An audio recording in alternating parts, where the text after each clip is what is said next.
पहले आप समझिए में 10वीं पास वैकेंसी होती है। General OBC SC EWS candidate जो है पुरुष, height 170, ST 162.5, general OBC SC EWS महिला की हाइट 157, एसटी महिला 105। इसमें पुरुष के लिए छाती का फुलाव भी चाहिए होता है। फिर साथ ही इसमें आपका पहले सबसे पहले तो इसमें आपका रिटर्न टेस्ट होगा। उसके बाद में आपकी दौड़ भाग में पुरुष 5 किलोमीटर 24 मिनट में, महिला 1600 मीटर 8.5 मिनट।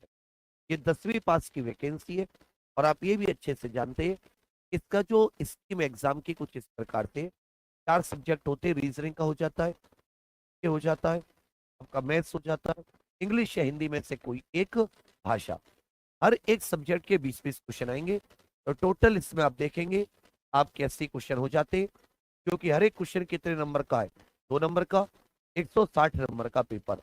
ये part A B C D करके इस प्रकार से होता है।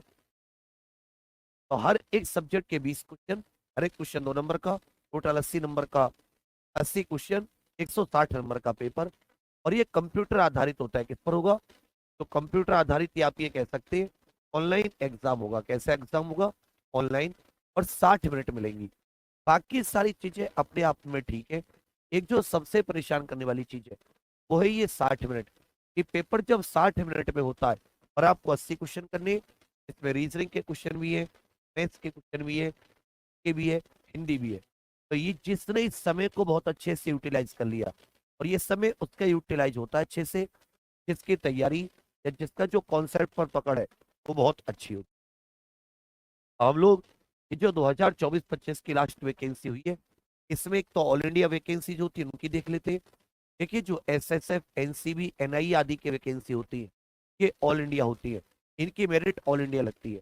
और बाकी जो वैकेंसी है CISF, BSF, CISF, SSB, ITBP, Assam rifles, इनकी वैकेंसी जो होती है उसके कट ऑफ स्टेट वाइज लगती है। तो ध्यान देंगे अगर हम लोग ऑल इंडिया वैकेंसी बात करें तो इसमें जो एसएसएफ की वैकेंसी थी, अगर हम लोग इसको ओवरऑल मेल कैंडिडेट की बात करें कि जो मेल कैंडिडेट है उनकी कितनी आई है, तो यहाँ पर आप देखेंगे एक सर्विसमैन के 124, ईडब्ल्यूएस के 158 160 में से, ओबीसी 158, एससी 154, एसटी 151 और जनरल 159। ये नॉर्मलाइज्ड मार्क्स होते हैं। कौन से मार्क्स होते हैं? नॉर्मलाइज्ड मार्क्स होते हैं। इस चीज पर आप ध्यान दें। और इसमें पार्ट ए पार्ट बी जब इनको नॉर्मलाइज किया जाता है तो उसका यहाँ पे बता रखा है। लेकिन आप 160 में से लगभग उसके बराबरी मान के चलिए। देखिए जनरल की 159 पॉइंट है, एक है पुरुष की। महिलाओं की देखोगे जहां पर आप general 154.45, ST 143, SC 149, OBC 152, EWS 152। कहने का अर्थ यहाँ पर क्या हो जाता है? कहने का अर्थ है कि जो ऑल इंडिया वैकेंसी होती है उसकी कट ऑफ बहुत अच्छी जाती है। तो आपको वो दिमाग में रखना होगा। हाँ, लेकिन ये जो मार्क्स है ये नॉर्मलाइज्ड मार्क्स है। पे जरूरी नहीं है कि उस बच्चे के बिल्कुल 75 या 80 क्वेश्चन ही, लेकिन उसके जो मार्क्स है वो बहुत सटीकता से, और कभी कभी तो मैंने इसमें देखा है कि 14-14, 15-15, 16-16 नंबर का नॉर्मलाइजेशन मिल जाता है। एक्यूरेसी कितनी है, तो वो सारी चीजों को ध्यान में रखते हुए नॉर्मलाइजेशन में फर्क पड़ता है। फिर जो साथी इसमें अलग अलग जैसे असम राइफल्स, बीएसएफ, सीएसएफ, अगर आप ओवरऑल देखते हो तो जो कट ऑफ लगती है फिर वो कैटेगरी वाइज लगती है। जनरल जो जिले हो गए, नक्सलवादी प्रभावित जिले हो गए, बॉर्डर जिले हो गए, और सबकी अपनी अलग अलग हिसाब से देखोगे। और राज्यवार लगती है। जैसे बिहार की आप देखेंगे अलग अलग कैटेगरी में, तो असम राइफल्स के 144 के आसपास जनरल की शुरू हुई है, पीडब्ल्यूएस 142, ओबीसी 143, एससी 129, एसटी 141। इसी प्रकार नक्सलवादी जिलों की थोड़ी सी कम हो गई है। बीएसएफ में जो जनरल जिले हैं उनकी थोड़ी सी और कम हुई है, नक्सलवादियों की भी थोड़ी सी। इस प्रकार सीएसएफ में आप जनरल की देखोगे तो 147 जनरल जिले में पहुंच गई है, ईडब्ल्यूएस 144, ओबीसी 140। इसी प्रकार ये बिहार, ऐसे ही आप अलग अलग राज्य अपने अपने राज्य के हिसाब से देख सकते हैं कि भाई किस राज्य में किस प्रकार से है। जैसे हम लोग अगर उत्तर प्रदेश की बात करें तो उत्तर प्रदेश में आप देखोगे कि जो असम राइफल्स है वो 149 148 के आसपास है। बीएसएफ भी इतना ही है। बीएसएफ जो है उसमें भी लगभग, उसमें तो और ज्यादा आगे पहुंच गई है। इस प्रकार से जो वैकेंसी है ये वैकेंसी में आपको कट ऑफ हमेशा जो एसएससी जीडी के वैकेंसी कट ऑफ इसमें आपको ये सोच के, क्योंकि बहुत ज्यादा फ्लक्चुएट होती है, कभी कभी 140 के आसपास आ जाएगी, कभी कभी 135 तक चली जाएगी, कभी कभी बिल्कुल 150 के आसपास पहुंच जाएगी। फ्लक्चुएट होते हैं, कितनी वैकेंसी है, कितने फॉर्म है, किस तरीके का पेपर है, ये सारी की सारी चीजें मायने रखती हैं। इसमें एक चीज जो आप सबके लिए मायने रखती है, सबसे महत्वपूर्ण, क्योंकि मैंने इसमें क्या देखा, आप जितनी भी इसकी कट ऑफ पर ध्यान देंगे आपको लास्ट में एक चीज जरूर रियलाइज होगी। 2023 की वैकेंसी देखेंगे और थोड़ी सी कम आई थी, लेकिन अगर आप इसमें ओवरऑल यहाँ पर देखेंगे, अगर आप जैसे एनसीबी थी तो एनसीबी में कोई इतनी ज्यादा नहीं गई थी उस बार। इसी प्रकार आप एसएसएफ में देखोगे फीमेल कैंडिडेट की, तो उसमें भी कोई इतनी बड़ी चीज नहीं थी।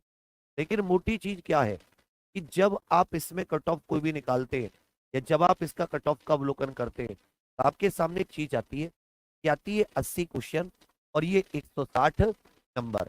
इसका एक सिलेबस है बच्चा हर एक सब्जेक्ट का, और क्योंकि एसएससी जीडी हर एक साल हो रहा है तो एक प्रीवियस ईयर का बहुत अच्छा सा एक आंकड़ा समझ में आ जाता है, एक आइडिया लग जाता है कि भाई कितने इसमें टॉपिक दे रखे हैं सिलेबस में, उस टॉपिक से जीडी में क्वेश्चन कैसे आ रहे हैं। बस आपको वो कॉन्सेप्ट पर पकड़ बनानी है, समय अपने आप कम होता जाता है। जिसका कॉन्सेप्ट क्लियर नहीं है, जिसको आता नहीं है, याद नहीं है, वो क्वेश्चन बार बार पढ़ेगा, उसका समय उतना बर्बाद होगा। तो जब मैं हमेशा बच्चों से ये कहता हूँ कि पीछे क्या हुआ उस पर मिट्टी डालो, उसको आप नहीं बदल सकते, उससे केवल एक आइडिया लिया जा सकता है। और आइडिया ये कहता है इसमें जितने ज्यादा आप मार्क्स ले आओगे उतना ही आप सेफ रहोगे। अगर आप कट ऑफ के चक्कर में पड़े एसएससी जीडी में बहुत दिक्कत हो जाएगी, हो सकता है फिजिकल में आ जाए और बाद में आपको जो लास्ट फाइनल मेरिट है उससे आउट हो जाना पड़े। तो इसमें आपको अगर बिल्कुल सेफ्टी से रखना है तो आप 150 के आसपास अपने मार्क्स जीत रखेंगे। उसके लिए आपको एक चीज जरूर है कि जो 80 क्वेश्चन है इसमें से कम आप 70 क्वेश्चन बिल्कुल ठीक करें, जिसमें आपकी जो भाषा है वो बहुत मदद कर सकती है। और रीजनिंग मैथ्स या जीके जो है, जीके भी तो भी थोड़ी ऊपर नीचे आ जाती है, लेकिन मैथ्स रीजनिंग भी उतने टफ नहीं आते। ये 10th लेवल की वैकेंसी है तो 10th लेवल का याद। दूसरी चीज इसमें आपकी मदद के लिए, ये जो 7 तारीख आ रही है, आज 5 हो गई, मतलब परसों, तो परसों 7 तारीख शुक्रवार को रात को 9 बजे हम लोग एसएससी जीडी के लिए एकदम फ्री बैच लॉन्च कर रहे हैं यूट्यूब पर, जिसका नाम है बहादुर बैच। और साथ में आपको एक गिव अवे भी दे रहे हैं, हैंड रिटेन नोट्स इत्यादि का। तो अब सभी लोग याद कर लीजिए, अलार्म लगा लीजिए, मैंने कमेंट में भी उसका लिंक लगा रखा है इवेंट का, इसको लाइक करके जाइएगा। परसों 7 तारीख नवंबर शुक्रवार रात 9 बजे, ठीक है भैया। अब सभी लोगों को बहुत फायदा मिलेगा। बाकी फिर से एक बार आप सभी के लिए बहुत सारी शुभकामनाएं। थैंक यू, धन्यवाद, जय हिंद।